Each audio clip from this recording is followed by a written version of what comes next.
back, Gothamites. If you're new here, hi.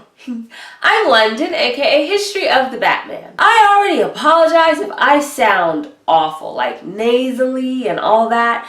I am just on like the ends of a horrible cold / flu basically. It was so bad that I missed out on 2 different opportunities to see Joker last week, including the LA premiere, because I was literally death warmed up. It's just so bad. Especially if this is your first time seeing any of my videos and I sound like this, I am extremely sorry, and I hope you subscribe and stay to watch the rest of it. After not being contagious anymore, I was able to go see Todd Phillips' Joker, which stars Joaquin Phoenix as Arthur Fleck / the Joker, last night in IMAX, and literally I tweeted this at like 1:30 in the morning or something, because I literally was laying in my bed in the dark for a solid hour after I got home from the movie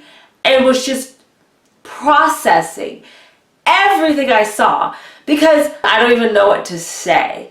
I don't have anything coherent that would make sense, and I'm already kind of rambling right now. If you clicked on this video, I am reviewing Joker, which is out everywhere today, October 4th. For this video, I really want to talk about Joaquin Phoenix's interpretation of the character, how Todd Phillips' movie is unlike any other comic book movie out there, and overall if Joker really lived up to the hype. I'll just put a disclaimer in right now. There are certain parts of the movie that I really do want to talk about that I can't not discuss in the certain points that I want to highlight, so there are going to be spoilers in it. I know it's the first day it came out and that sucks, but I will be writing a shorter spoiler-free review on my Instagram, and I'll put it on Facebook and link it on Twitter. So if you don't want to watch this video until you've seen it, that is totally fine. Come back to it when you're done. But if you don't care about spoilers, or weren't gonna go see it anyway, or you just really want to know if you should go see it, then you should stick around and watch this video. Before we get into this literal madness, why don't you subscribe to this channel and become part of this wonderful Gothamite community? And I promise you, for the future videos, I won't sound like this. Hopefully. I'm just going to start off with this. This movie is not for everyone. It is not. If you are not a moviegoer who likes to see horror movies or movies filled with a lot of brutal violence, or you don't like to see things that's just a very dark, brutal, almost nihilistic take on anything, this movie just isn't for you. And that is fine. I do not fault anyone, because I know people who don't like to go see movies that might make them sad or make them depressed, and they want films to be an escapism in a more positive light.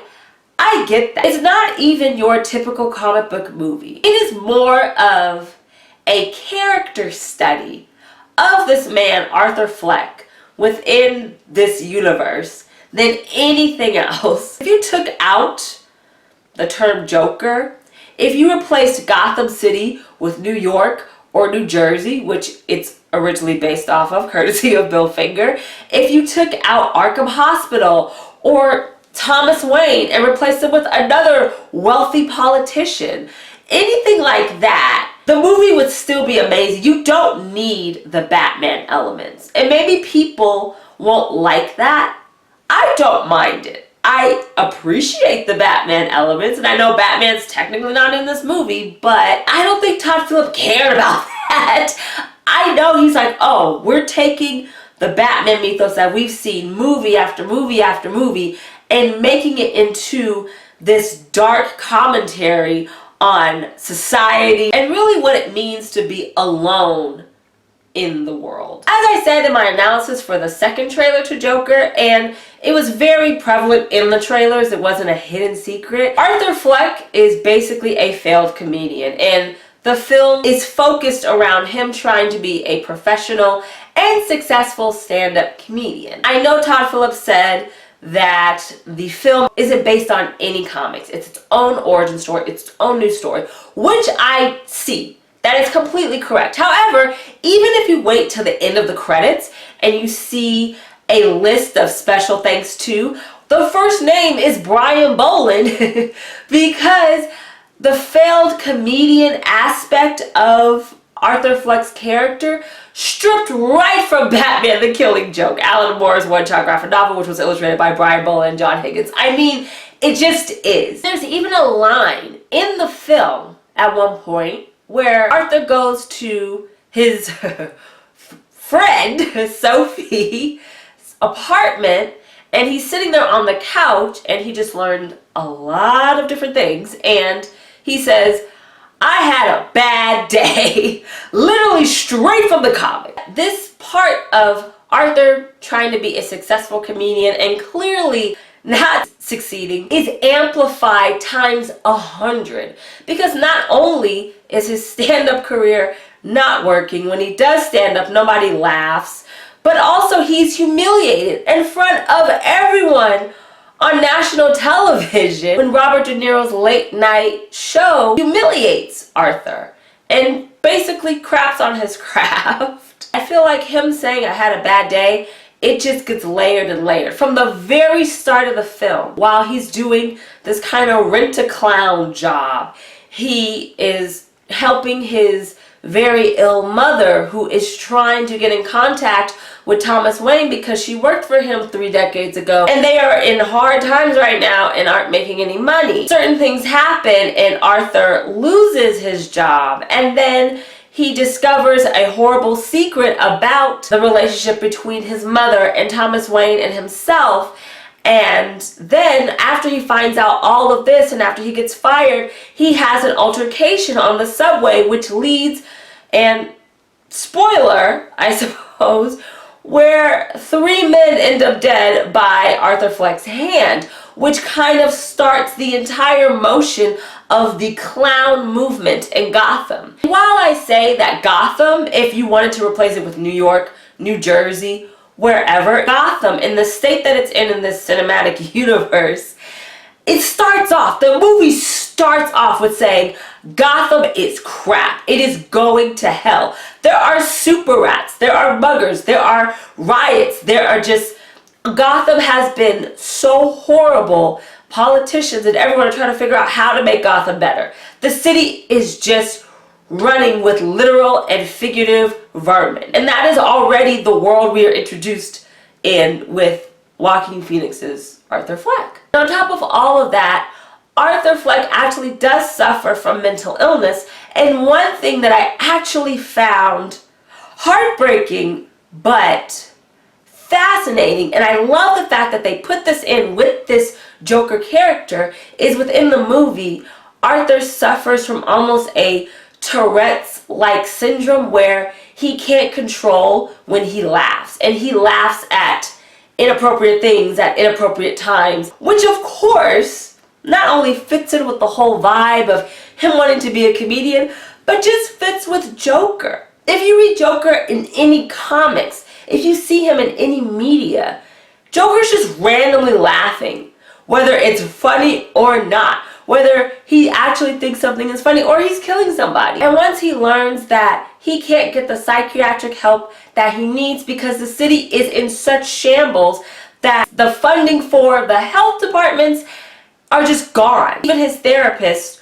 or doctor said, they don't care about people like you, which was reinforced with Thomas Wayne. Thomas Wayne's character is a dick. And usually his version, whether in comics and film and TV, he's not a bad person. He is just a kind of wealthy socialite that dabbles into politics. He wants to become the mayor of Gotham because he really believes that he can make a change within the city. Fine. I don't know. Maybe it's because, and once again, another spoiler, I'm really sorry.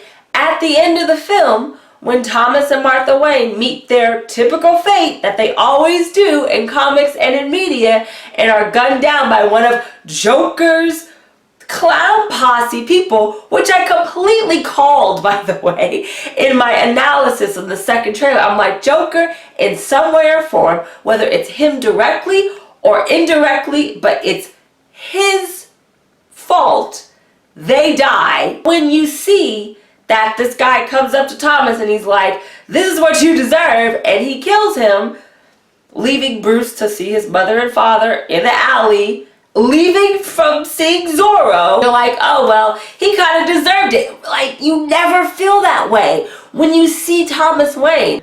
You shouldn't feel that way. You shouldn't be rooting for Arthur Fleck, but you do. You root for him and wanting to get back at Robert De Niro and wanting to confront Thomas Wayne about his mother and his relationship, and wanting to confront his co-workers who turned on him and were part of the reason why he got fired, and just all these different things and all these different people that he interacts with.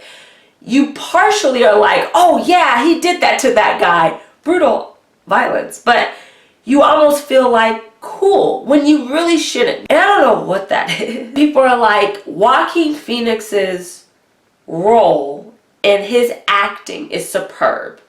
It is amazing. But everything else is forgettable. I don't think that way, but I do see how people can come to that conclusion because the film is so centered and focused on this one person, even though there's things around him and he causes chaos and horribleness because of what he's going through, but it's all focused on him. The film, I sound awful and I'm so sorry. If you think about it, if you look at any of the theatrical posters, they're all about him. There's no one else in these posters. Not his mom, not Thomas Wayne, not Sophie, not anybody. Just him. It's all focused on him because that's what the movie's about. Literally, the camera is right at his face the entire time, focused on his descent into becoming this mad, violent anarchist. I think him being an anarchist is not the same as Heath Ledger's anarchist, because a lot of people want to compare the two. I'm not trying to compare. I'm really not. I am just trying to see what Joaquin Phoenix did with this character that's different. But I'm not thinking, oh, this person's better than this person than this person. I don't like to do that because I really think everybody, whether you're Joker, Batman, whatever character, tries to bring something new to their particular interpretation of these characters that we love. And Joaquin Phoenix definitely did that. Arthur Fleck doing these horrible things is just a cry for help because he literally doesn't know how to function within his world, the society, Gotham, anywhere, even with his own family, his own mother. He doesn't know how to function like society wants him to. There's even one point where he goes to a comedy club and is taking notes on different comedians and is trying to mimic everyone else laughing at the appropriate time they're supposed to at a joke because he can't do that. His involuntary laughter just makes him laugh at points of the joke that aren't supposed to be funny, and he looks around and takes notes like, oh, these are the type of jokes I should do. This is what I should laugh. It's just he tries so hard to be a normal, acceptable human being in this world, and he just can't. And he keeps failing at being that, and it's so frustrating and so heartbreaking. And all of that darkness and depression and feeling hopeless comes out in the worst possible way of him murdering 3 men on the subway. And that actually starts him feeling better about himself. This gives him the motivation to want to do stand-up. This gives him the motivation to apparently talk to the girl that he kind of has a crush on. This gives him more like, ooh, I am somebody. Especially when the news of these 3 very wealthy Wayne Enterprises employees, young men, are gunned down on the subway, and everyone's like, this is such a tragedy. Who would do these to these bright young men that had futures? And it's all over the papers. It's all over the news. And Arthur Fleck is in there like, hey, that was me. And for some reason, that gives him validation. There's no reason to kill anybody.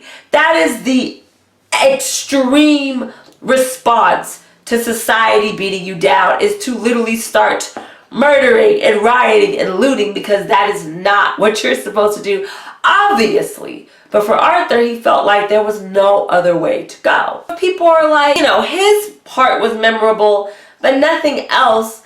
I feel like partially that's the point, and him being the focus and his actions resulting in almost a ripple effect of putting Gotham in a worse state than it already was is the point, and falls into the many different themes that Todd Phillips and the producers had for this movie. For instance, classism is a huge part of what really starts Joaquin Phoenix's descent into wanting to get revenge and to start this clown movement, or put fuel into the fire of the clown movement that's now happening in Gotham after he murdered those 3 men on the subway. And Thomas Wayne, classic politician move of saying something real stupid that you shouldn't on national television, basically called everyone that isn't wealthy or well-adjusted or doing well in society literally clowns. He called everyone else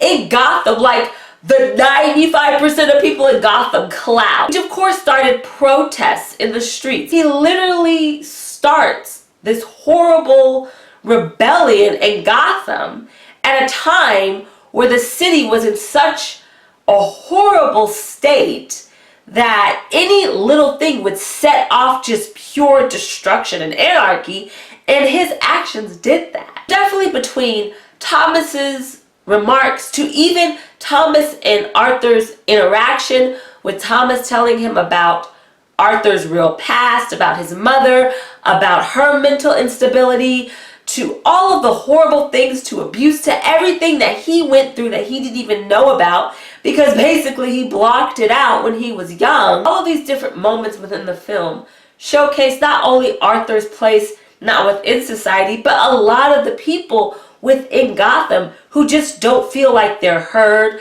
that they're cared for, that they're treated right, anything. And because of this, the last 15-20 minutes of the film, it all boils down to Arthur's breakdown on national television and basically saying this is what it looks like when someone who has tremendous mental health issues does not get untreated, and society tells him he is a loser and a loner and doesn't help. Of course, one of the studies on this character is mental illness and what it does when it is not untreated. Now, of course, this is not saying that if you are mentally ill, you're going to go kill people on subways and, start riots, because that is not, I believe, what they're trying to say. And a lot of people may think that. A lot of people may think that it's demonizing being mentally ill. I honestly think it is just a commentary on how people in society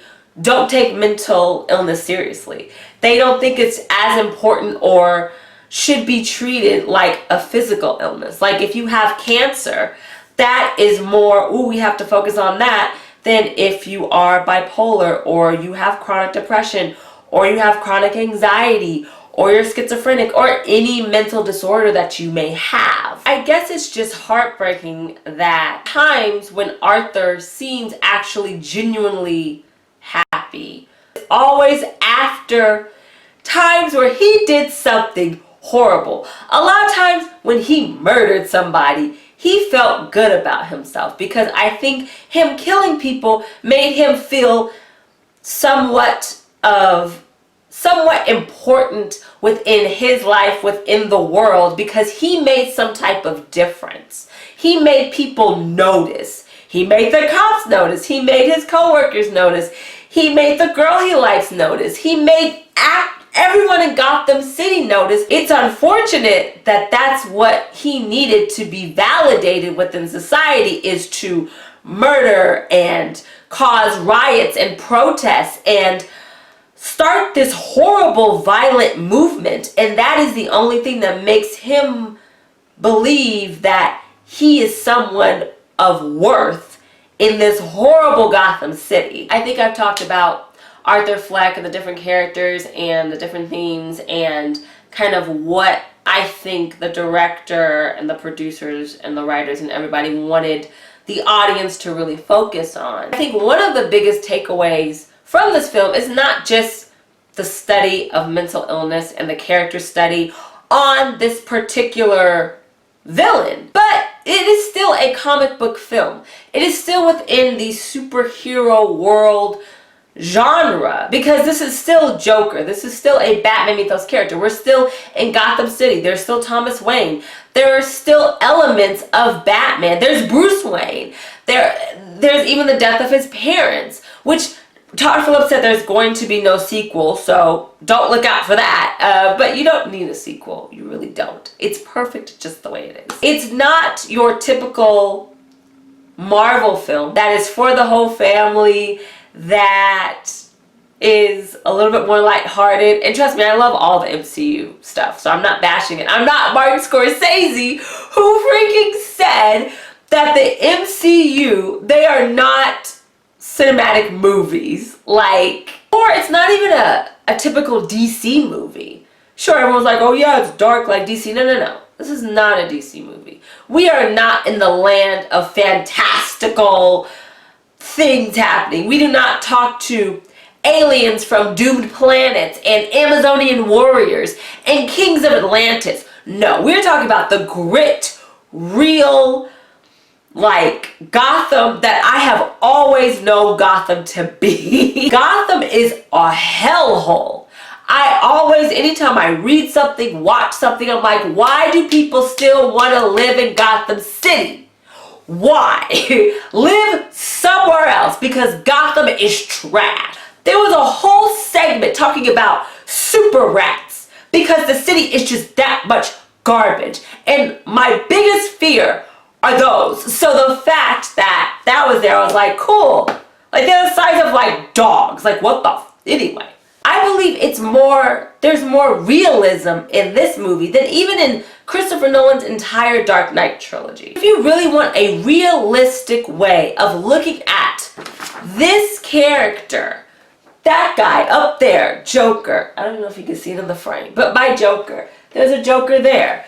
There's a Joker up here. There's Joker back there. I love Joker. So if you really wanted a real look at what Joker would be, or even how he would become Joker, I think Joaquin Phoenix did a brilliant job of taking this fictional character, this comic book character that's been around since 1940, almost 80 years old, and made him someone that we could actually see in real life. Granted, do I think someone's literally gonna go out there if they're suffering from all of these things and commit murders? No.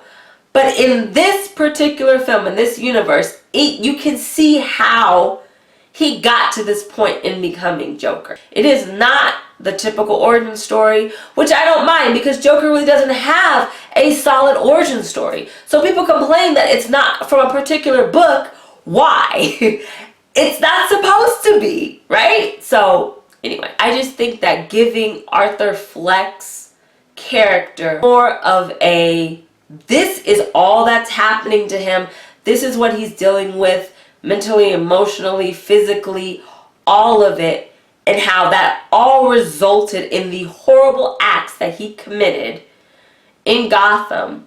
I think that taps in more to the realism of not just that cinematic universe, but also taps into real life topics that we talk about every day, from everyone's role in society to taking mental illness seriously, and even how to properly learn how to deal with our emotions and aggression. I want to try to wrap this up with a line that stuck out to me the entire film, and it appeared twice, in the very beginning and towards the end. And it is something that Arthur wrote in his notebook, where he writes jokes and his thoughts, supposed to be his journal for his doctor, his therapist, to kind of track what he's thinking, what he's feeling. And the notebook has different cutout pictures of nude women and things like that, and scribbles and drawings, and it's a mess, kind of like Arthur Fleck's life. It's a very poetic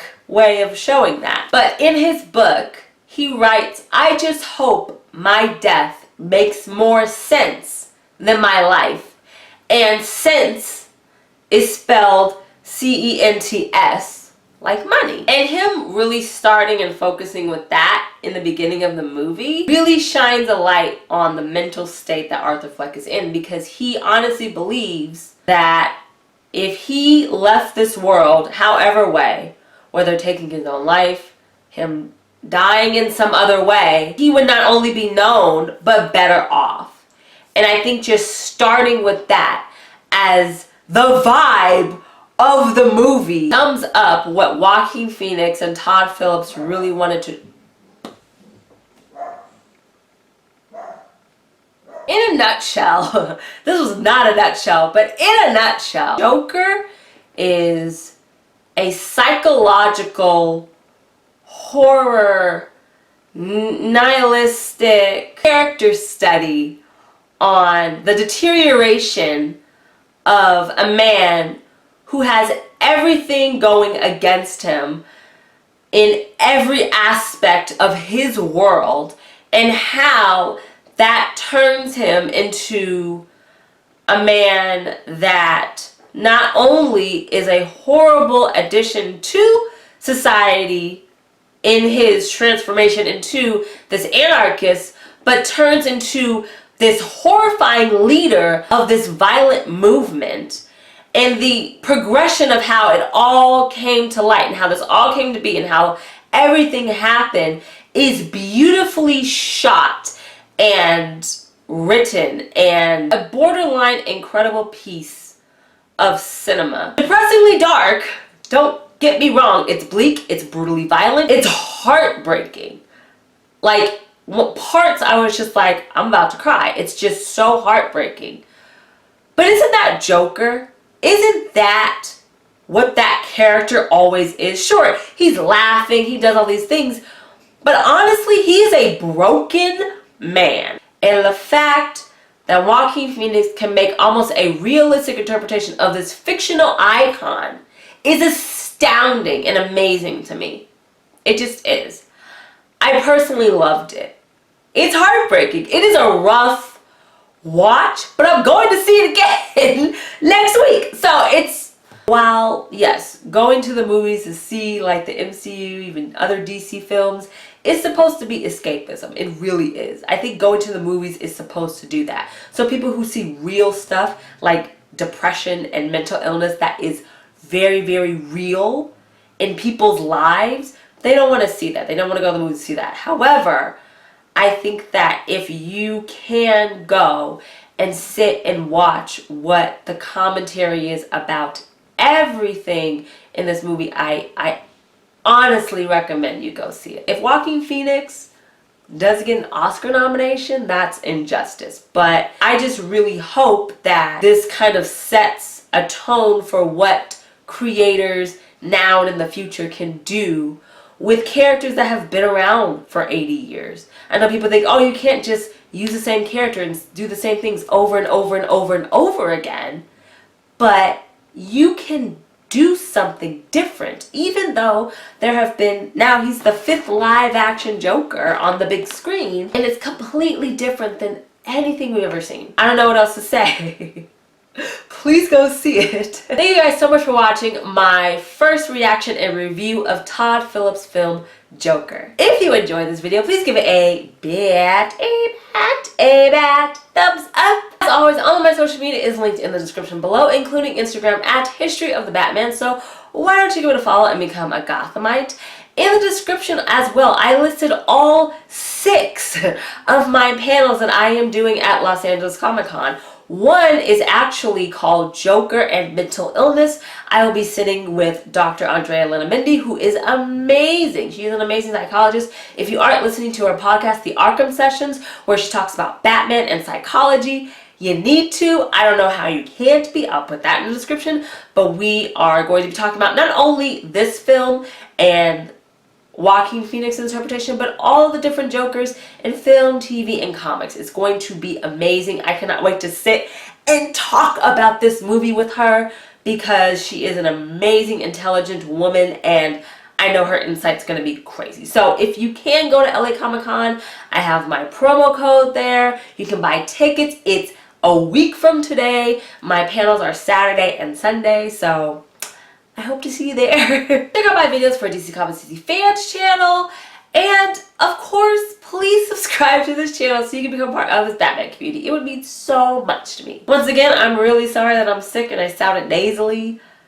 I'm sorry, but I had to talk about this with you guys like today. Thank you guys so much for watching, and we will have more history of the Batman soon right here on YouTube.